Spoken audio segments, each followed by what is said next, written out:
শাকিব খানের দরজায় 4 জন পরিচালক লাইন ধরছে।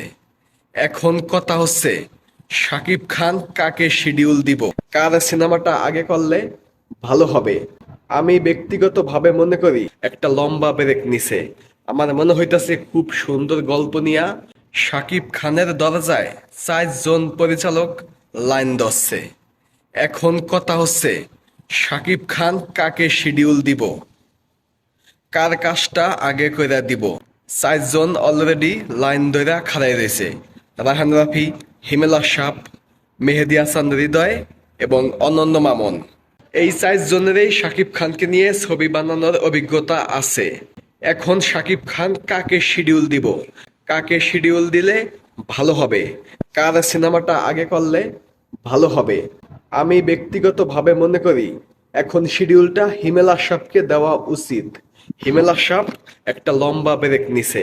আমার মনে হইতাছে খুব সুন্দর গল্প নিয়া হিমেল আশরাফ রেডি হইয়া আছে। রায়হান রাফি তো কাজ করলোই কিছুদিন আগে, এর আগে করছে মেহেদী হাসান হৃদয়, অনন্য মামুনও করছে।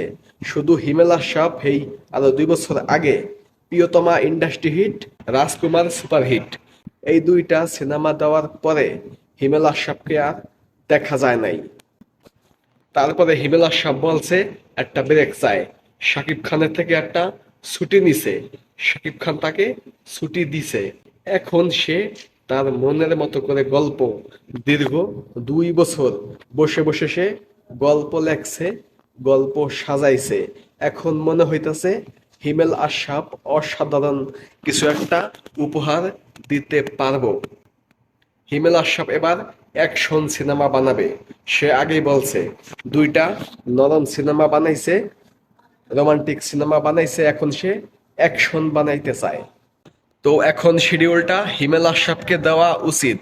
আর শাকিব খান মনে হয় হিমেল আশরাফকেই দিব। হিমেল আশরাফের পরে যারা দেয় দিব। কিন্তু 4 জন লাইনে আছে। 4 জনের পরে আর অনেকে আছে লাইনে, তাদের নাম এখন অব্দি সামনে আসে নাই। কিন্তু এই 4 জনের নামেই সামনে আছে। 4 জনেই শাকিব খানের দরজায় সবসময় টোকা মারতাছে, শিডিউল চাইতাছে।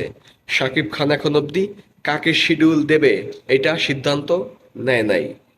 কিন্তু আমি মনে করি হিমেল আশরাফকে দিলেই ভালো হয়। আপনাদের মতে কাকে দেওয়া উচিত? শাকিব খানের নেক্সট ছবিতে পরিচালক হিসাবে কাকে নেওয়া উচিত?